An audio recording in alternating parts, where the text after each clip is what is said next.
Hey juniors, if you are receiving this video lecture, it is because you were gone on Friday of last week. Sorry, it's been a crazy few days. I realized over the weekend that I had not uploaded this video or recorded this video for you, and so I am going to attempt to do that today. So we are finishing up the American Revolution. A large part of what we did today, honestly, was we watched some scenes from The Patriot. I avoided the gore and some of the more intense scenes and just showed them a couple of different clips from the movie. We also, let me flip ahead here. We also watched a couple, we watched a couple clips from the musical Hamilton, but again, I skipped around because there's some profanity and stuff in it that I don't want to play at school, so I kind of know when to start and when to stop and when to start it to avoid some of that stuff. And so if you have seen Hamilton and you have Disney Plus and you feel comfortable watching it, we watched let's see here, The World Turned Upside Down, which is right after the Yorktown song, and then we saw the King come out and do his final little song, which is funny. So that consumed a lot of our class time, but essentially what we did was we walked through the final days of the war, and we looked at last few items on our timeline, which you'll see in your PowerPoint. So we took the map quiz, which I think I've gotten everybody's map quiz back, and I've graded most people's map quizzes. And so you'll notice in your PowerPoint, if you'll open that up, that I have listed all of the significant events of the war, starting with the battles of Lexington and Concord.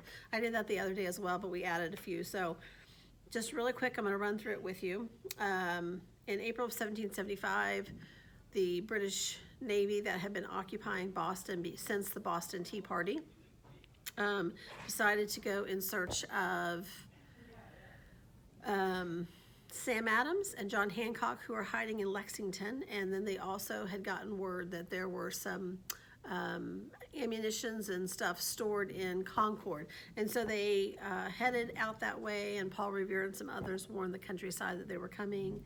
And as you know the story, the very angry farmers and country folk decided to give the British a piece of their own medicine and began firing at them and shooting at them as they marched back to Boston early that morning and killed a lot of them. I think that I saw there were like 300 casualties, but I don't know if we know for sure how many were killed. That was in April 1775, before the war even began. In June of 1775, 2 months later, the Battle of Bunker Hill took place. American militia were digging in entrenchments up above the harbor. The British ships couldn't quite lob their cannonballs up there, and so they left their boats and marched up the hill. And I think they had 3 volleys where they approached and had to retreat, approached, had to retreat. And finally, on the third go-around, the Massachusetts militia had run out of ammunition, fought very bravely. The Americans considered it a win, even though the British took the territory, or they took the hill, because of the large loss of life, not lice. Almost every British officer was shot or killed, and so it was a pretty big kick in the gut for the British.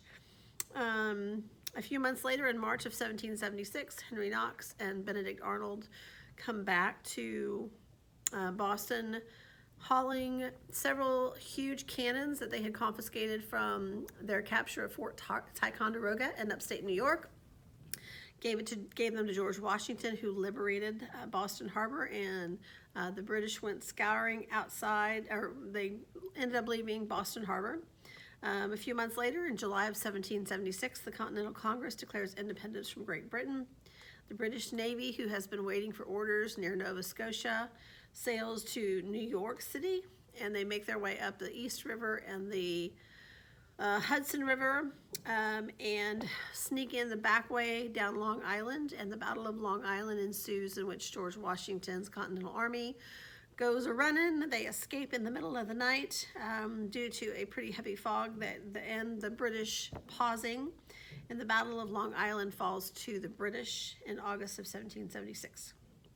By the end of the year, George Washington is concerned that his recruits are not going to sign up again for the Continental Army, and so he knows he needs a big victory.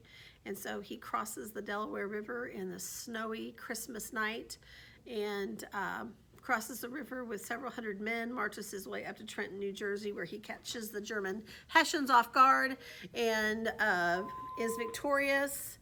The General Mercer, the German general, ends up dying, perishing as a result of the fight, and George Washington takes several hundred prisoners of war, whom he then proceeds to march through the streets of Philadelphia to basically a rah-rah to get people to enlist for the Continental Army. And then, let's see here, unfortunately, even though Washington is keeping an eye on Philadelphia, Philadelphia falls to the British in August of 1777. Shortly thereafter, there is a battle that ensues in upstate New York at the area known as Saratoga. General John Burgoyne, the British general, who thinks that it would be a good idea to cut the 13 colonies in half by walking from Canada through upstate New York with several thousand soldiers and carriages and mistresses and fine china and all of that nonsense, and 400 Indian scouts, only to discover that a ragtag group of about 500 sharpshooters, colonial sharpshooters, ends up defeating them, and people are coming in. I'll be done in about 10 minutes. End up harassing them, shooting and killing their Indian scouts, and then taking aim at their officers. So by the time that General Burgoyne's army of several thousand reaches Saratoga, New York, General Howe is not meeting him. General Howe has turned his sights towards Philadelphia, and he is outnumbered, outmanned. The American militia continues to grow as Burgoyne's forces begin to be diminished, and he really has no choice. He has to surrender. And so he surrenders to Horatio Gates. Benedict Arnold had been very instrumental in this particular battle. In fact, he probably turned the tide of the battle. However, he is not credited with much as a result of his treason that will take place later. So in October of 1777, at the Battle of Saratoga, the Americans win that battle. Shortly after getting the good news, George Washington takes his men into winter camp at Valley Forge, where he is dealing with all kinds of problems: smallpox, terrible health conditions, dysentery, not having enough supplies, not having enough blankets, shoes, you name it, he doesn't have enough of. But he asks for help from Baron von Steuben, a Prussian officer, a general, what do we call him? Master General, I can't remember. I don't know why I can't think of that word. I keep forgetting it. Anyway, he's a drill sergeant basically, and he whips the boys into shape. The men of Washington's army also undergo smallpox inoculation, where they're exposed to smallpox while they're healthy, and that ends up turning the tide of the winter and the disease.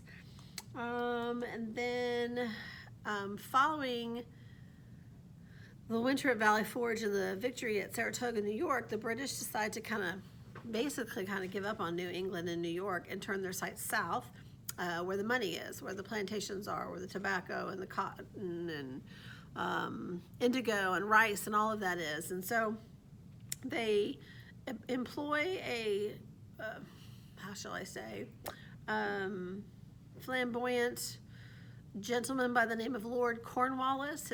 His technical title in battle is General Lord Cornwallis, but because he is a titled member of the aristocracy, I think his title trumps his name title trumps his military title. So the war turns south. Lord Cornwallis and his army march into Savannah, Georgia, which falls in 1778. Then they turn their eyes northward to Charlestown, South Carolina, where they captured the city and several thousand colonial militia in May of 1780.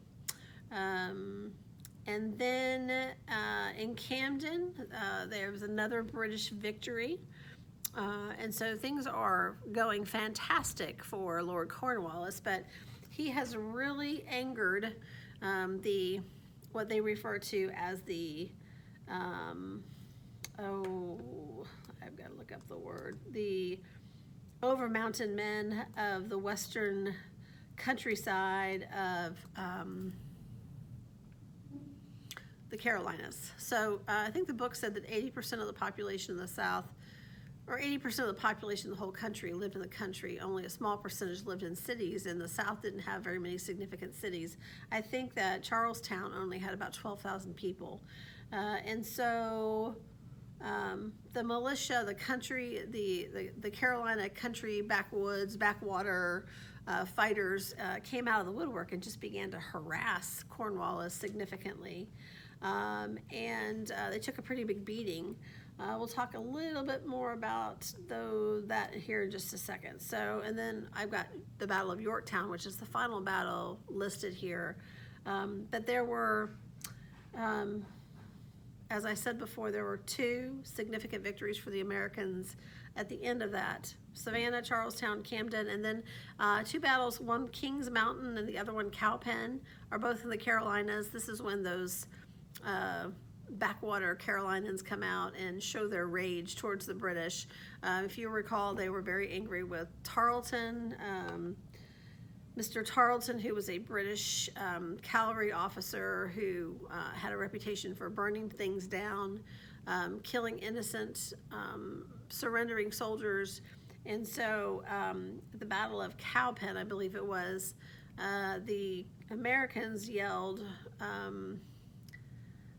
Tarleton's quarters, I think I'm saying that right? Tarleton's quarters, suggesting that they were not going to accept a surrender, but they were going to slaughter as well. So things got ugly.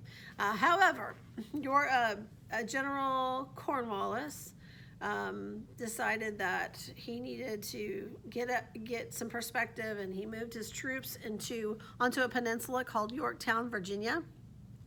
And so it was completely surrounded by water, which is good if you have a navy, but it's bad if you don't have a navy. And so General Cornwallis thought the British Navy was coming to his rescue, but what he didn't realize is that the French Navy had blockaded the Chesapeake Bay, and there was no British Navy coming to rescue him.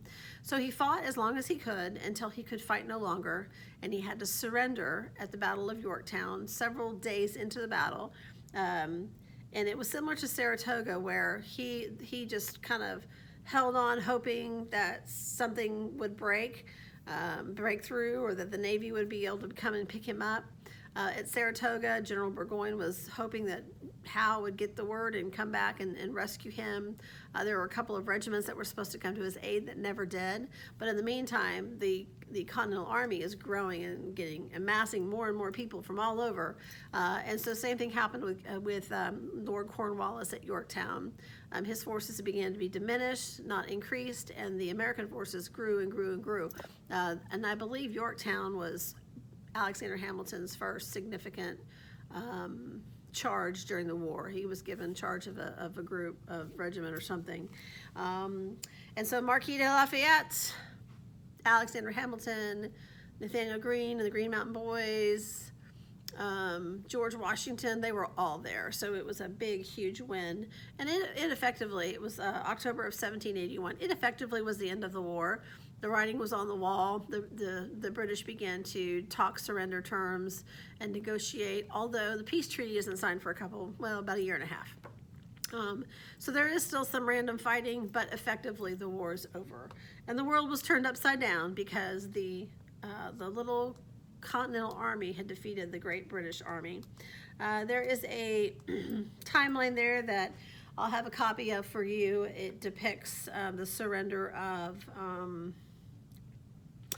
General Cornwallis to George Washington. This is one of the paintings in the Capitol Rotunda, the surrender of Cornwallis at Yorktown. But what's interesting is that both George Washington and I think in this painting, General Cornwallis is watching the surrender.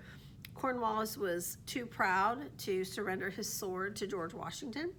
And so he refused to be part of the ceremony, the formal ceremony. So George Washington decided that he would not attend the formal ceremony. He would send somebody in his stead as well. So George Washington's deputy accepted Cornwallis's sword from Cornwallis's deputy, and that is portrayed in the film, or in the picture.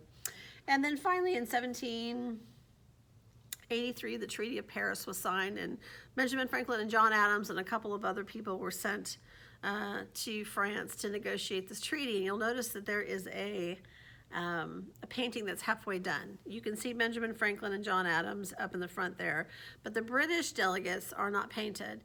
And my understanding is that the artist was commissioned to paint this event. It was a pretty significant event, especially if you were American. But even at that the mighty British had been defeated by this little, punky little country was pretty historical. So the diplomats that were there working on the treaty refused to sit for the painting. And so the artist just decided to go ahead and paint it, but leave them out, which tells a similar story as well. All right, the next slide shows Mr. Mel Gibson, the actor, and we talk about the fact that Charleston fell. We did a little review there. Okay, here we go. So in your notebook, your names of folks that you need to have included, I think you already do, but just in case, thought I did, but if I didn't, you should include Benedict Arnold, Lord Charles Cornwallis, Banastre Tarleton, Francis Marion, the Swamp Fox, and the Overmountain Men. So Benedict Arnold, we've talked about, was an American general who was a dear friend of Washington. Washington was devastated when Benedict Arnold became a traitor and tried to hand over West Point Fort to the British. When that was discovered, Washington sent men to arrest Benedict Arnold, but he escaped in the dark of night and then went on to fight with the British. And I don't know if you noticed it in your book and you're reading, he is mentioned as a British general in the second half of the war. Lord Cornwallis, we just talked about him. Banastre Tarleton was the evil horse cavalry rider, British officer who did not follow the rules of engagement, tortured innocent people, killed surrendering soldiers, burned personal property. He is portrayed in the movie The Patriot, and that's part of the reason I wanted to show that clip from that movie. Francis Marion, the Swamp Fox, was also portrayed in the movie. He was a member of that Western country Carolina group, a little bit of a redneck himself. That he and his men harassed the British in the South, poking at them and retreating back into the woods over and over again until they're kind of like Robin Hood. They would steal the British soldiers' personal effects, just to bug them and harass them. And they were very, very effective. And he's known as the Swamp Fox. And then lastly, the Overmountain Men. Those are the men from the western parts of the Carolinas that banded together and fought against the British. Another scene from the movie that we can't watch, but basically I'll tell you what happens. His oldest son, who is back, he is resting at home after being injured. The war comes to their property, their plantation. Several British soldiers and several American soldiers are shot, and they are tending to them and taking care of them, and the British soldiers are very thankful for their help. And then along comes Tarleton, and he arrests Mel Gibson's, or the character's, the Swamp Fox's son, the oldest one, who was in the army, and says he's going to take him back to camp and hang him for being a traitor. And then he orders the shooting of all of the American soldiers that they're taking care of. And then he sets their house on fire. And so the younger children are devastated, and Mel Gibson's character, the Swamp Fox, and his two little boys chase them into the woods, and they surprise attack them. They kill almost all the British soldiers, and he rescues his oldest son. It's a pretty traumatic event. And then he goes and lives in the swamp and continues to fight against the British while his family finds safe haven with his sister-in-law.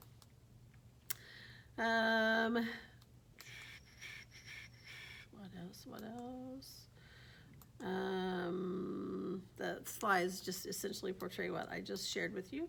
There are some pictures of the Capitol building. Since you guys are going there, I wanted you to see what it looked like. There's several pictures of different paintings in the Capitol Rotunda, and the last one that they show in the Capitol is the painting of Cornwallis's deputy surrendering to George Washington's deputy. Looks like a, I don't know if it was a speech or what was happening, but President Lyndon Johnson is speaking in front of it. So it just shows it's a really old, it's an old picture. I already talked about the Treaty of Paris.